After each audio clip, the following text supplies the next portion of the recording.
Hi, I'm Emily Lowell, and today I'm doing the Cardiovascular Trace assignment. So I'm going to do my best to use the picture from the book because I think it was fairly helpful, and hopefully I'll be able to hold it in the right spot, although we'll see how that goes. The heart has 4 chambers, 2 upper chambers called atria, right here, and then 2 lower chambers called ventricles. The chambers are separated by a wall of tissue called the septum, and blood is pumped through the 4 chambers of the heart by 4 different heart valves, which open and close so that blood can only flow in one direction, and it will actually go through the body the way that you want it to go. So 2 valves that exist in the heart that are more on the inside of the heart are the tricuspid valve, which is located between the right atrium and the right ventricle, so it allows for blood to flow from the top of the heart to the bottom of the heart, and then the bicuspid or mitral valve, which is located between the left atrium and the left ventricle. Those are both called atrioventricle valves and allow for blood to pass from the atrium or the top of the heart to the ventricle to the bottom of the heart before it's pumped out of the heart.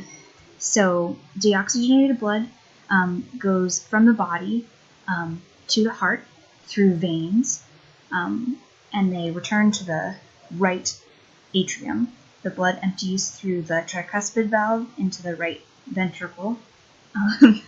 Sorry, I'm not doing a very good job holding this up to the right spot, but to the right ventricle, and then to the pulmonary artery, right up here. And then the pulmonary artery splits into the right and left pulmonary artery and goes to the right and left lung, where that deoxygenated blood that came from the body to the heart is put through the lungs and gets oxygen again.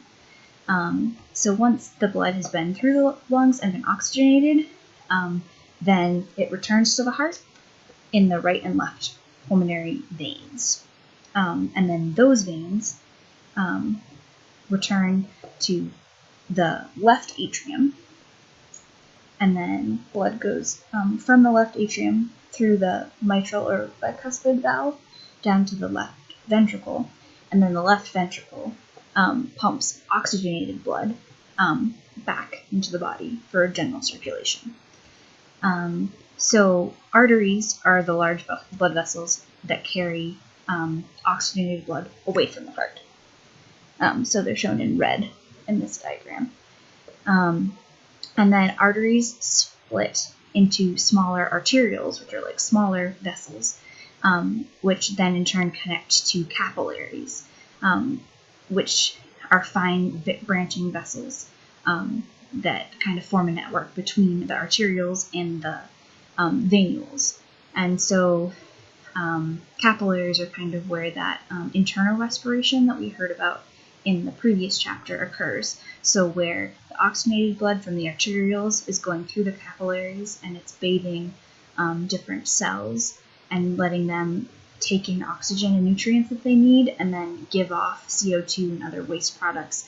And that waste product, then the deoxygenated blood, goes into the venules, and then a whole bunch of venules will then in turn feed into the veins, which are the larger vessels that carry deoxygenated blood back to the heart.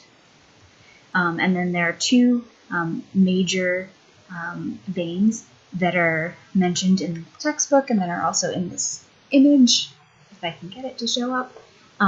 The superior vena cava, which takes all of the deoxygenated blood from the top half of the body, so your head and your upper extremities, and returns that to the heart.